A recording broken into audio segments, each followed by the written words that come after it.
makasih banyak udah klik video ini. Nama aku Thea. Aku suka cerita tentang film dan drama. Dan hari ini aku mau ngajakin kalian untuk ngebahas sebuah film tahun 2018 judulnya Searching, menceritakan tentang seorang ayah yang menggunakan bantuan teknologi internet dan sosial media untuk mencari anaknya yang hilang. Searching ini adalah salah satu film misteri dan kriminal yang lain daripada yang lain gitu. Dia tidak perlu sinematik ledakan-ledakan yang menghabiskan budget banyak, tapi dia lebih simple, mengajak kita tuh seakan-akan masuk ke dalam layar laptop dan HP, cari tahu siapa penjahatnya dan di mana anaknya berada. Tanpa berlama-lama lagi, yuk check it out. Cerita ini dimulai dengan sebuah keluarga Korean American yang terdiri dari Pam, David, dan Margot. Dia suka sekali mengabadikan momen dalam kehidupan mereka untuk diupload ke internet atau disimpan di file laptop mereka. Sampai suatu hari, Pam ini terkena penyakit limfoma dan tidak bisa bertahan, sehingga hanya tinggal David dan Margot saja. Ceritanya kemudian berlanjut ketika si David ini nge-video call anaknya Margot, nanyain biasalah ya bapak-bapak anak lagi ngapain, di mana, sekolah gimana. Tapi Margot ini nggak bisa terima telepon lama-lama karena dia lagi ada kelas. Hingga lama kemudian mereka masih sempet nih cacatan sebentar. Habis itu David terima panggilan video call dari adiknya yang bernama Peter. Di situ Peter lagi masak dan nanya resep kimchi gumbo yang sebelumnya sering dibikin oleh Pam. David tuh sempat lihat ada sebuah toples berisi daun kering dan dia nanya itu buat apa. Cuma si Peter ini nggak jawab, mukanya tuh agak kaget dan langsung nyimpen toples itu ke dalam lemari.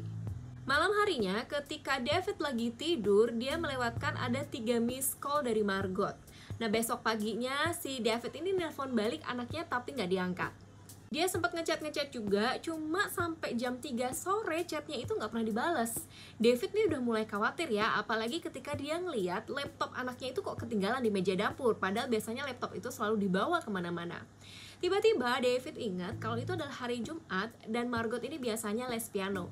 Dia langsung nelpon guru pianonya, tapi dia malah tambah kaget di situ karena kata guru pianonya Margot ini udah membatalkan kelasnya sejak 6 bulan yang lalu. Setiap hari Jumat itu pula, David selalu meninggalkan uang $100 dan anaknya ini menerima gitu aja, nggak pernah ngomong apapun. Nggak kehabisan akal, David ini relogin laptopnya pakai akun istrinya Pam, kemudian menelepon salah satu teman kecilnya Margot yang bernama Isaac. Ternyata yang ngangkat adalah ibunya Isaac. Dia bilang kalau Isaac ini lagi camping, kemungkinan nggak ada sinyal, tapi Margot biasanya diajak. Ibunya juga menenangkan David dan mengatakan kalau besok pagi Isaac pulang dia akan langsung disuruh telepon. Kesel dong ya si David ini, anaknya pergi tanpa pamit, terus kemudian dibikin chat panjang kali lebar gitu mau dikirim tapi nggak jadi. Besok paginya Isaac telepon David, tapi di situ David bener-bener shock karena Margot itu ternyata nggak ikut si Isaac pergi camping. Di situ David udah yakin banget kalau anaknya Margot ini hilang dan dia segera lapor sama polisi. Gak berapa lama kemudian ada seorang petugas bernama Detektif Rosemary Fake yang menghubungi David. Katanya dia ditugaskan untuk membantu menyelesaikan kasus Margot ini. Sambil ngedengerin si detektif cerita tentang rekap kronologi hilangnya Margot, David ini sambil browsing di internet tentang Detektif Rosemary. Di situ dia menemukan ada 3 artikel. Yang pertama adalah potongan video YouTube di mana Rosemary ini mendapat penghargaan. Yang kedua adalah Facebook page-nya di mana dia kelihatan punya seorang anak laki-laki. Dan yang ketiga adalah sebuah artikel di mana Rosemary ini membuat panti rehabilitasi bareng dengan ex-napi.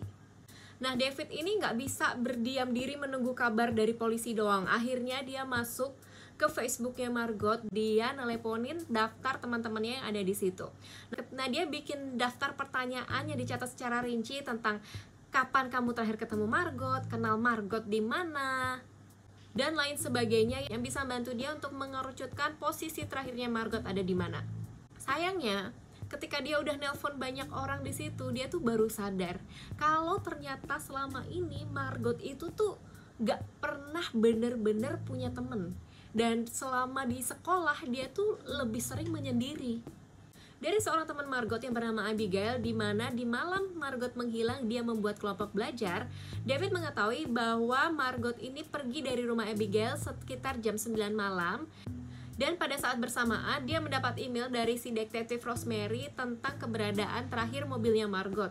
Di situ dia mulai ngasih tanda-tanda di Google Map. David juga ngecek akun banknya Margot dan di situ dia menemukan ada sebuah penarikan sebesar $2.500 ke sebuah akun yang sekarang sudah dihapus. Kemudian ada email lagi dari si detektif Rosemary yang menyatakan kalau Margot ini bikin sebuah SIM palsu dan menyatakan ada kemungkinan kalau Margot ini kabur. David nggak terima anaknya dibilang kabur.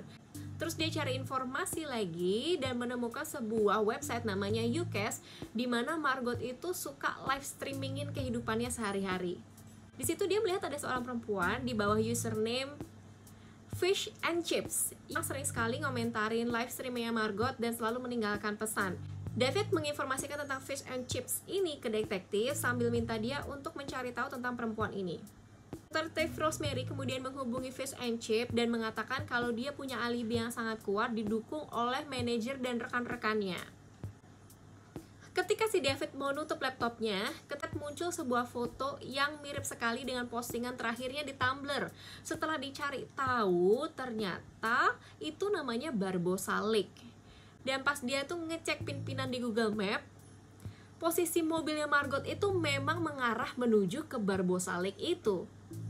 Besoknya, pencarian besar-besaran terhadap Margot dilakukan dan mobil Margot ditemukan ada di dasar danau Barbosa tersebut. Sayangnya, Margotnya sendiri nggak ada di dalam mobil itu. Margot lalu jadi trending topik di mana-mana. Orang-orang yang awalnya nggak peduli tentang Margot mendadak jadi muncul dan membuat berita-berita, beberapa di antaranya adalah berita palsu. Ketika melihat kembali foto-foto dari mobil Margot yang tenggelam, David menemukan di situ kok ada jaket adiknya Peter. Dia lalu men-scroll percakapan chatnya Margot dengan si Peter dan dia merasakan ini ada yang gak beres nih, ada sesuatu yang aneh. Dia mau lapor polisi dong David ya, cuman nginget kalau Peter ini adiknya, makanya dia memutuskan untuk memasang spy cam di rumahnya Peter. Si David lalu kemudian datang ke rumahnya Peter sambil nanya-nanya, tapi si Peter ini nggak memberikan reaksi apapun, apalagi informasi tentang Margot. Si David akhirnya kesel dan nunjukin bukti chat mereka berdua sampai akhirnya keduanya tuh bertengkar.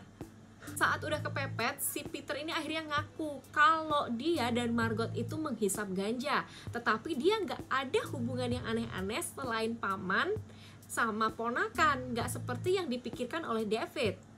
Dia juga menjelaskan sama David kenapa kok Margot ini suka ngobrol sama dia, karena Margot ini sebenarnya masih sedih kehilangan ibunya, tapi si David tiap kali diajak ngobrol tentang ibunya itu selalu menghindar.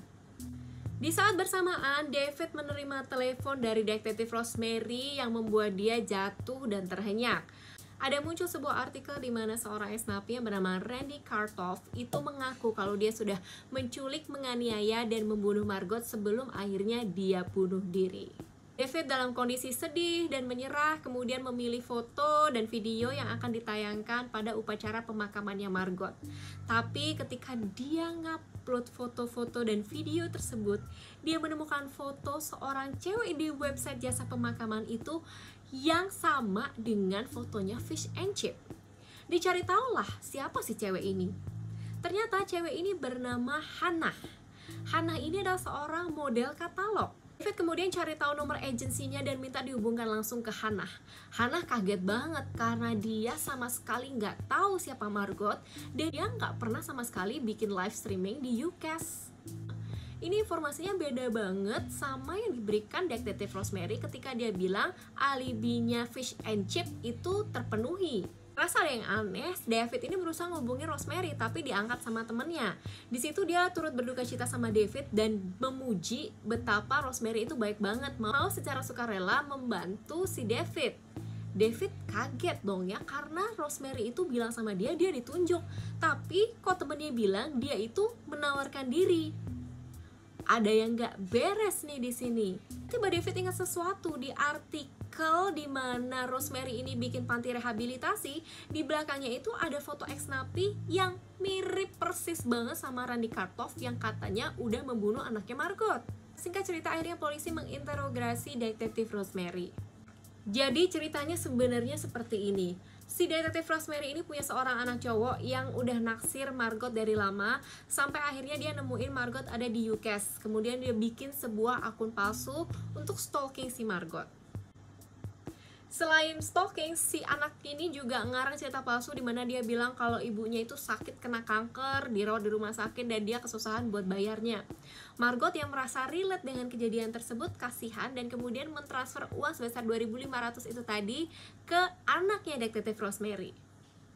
Si anak laki-laki ini terus kemudian berencana mengatakan kejujuran ke Margot. Tapi sebelum anaknya detektif Rosemary yang namanya Robert ini menjelaskan kondisi sebenarnya, Margot ini udah keburu panik duluan dan langsung kabur.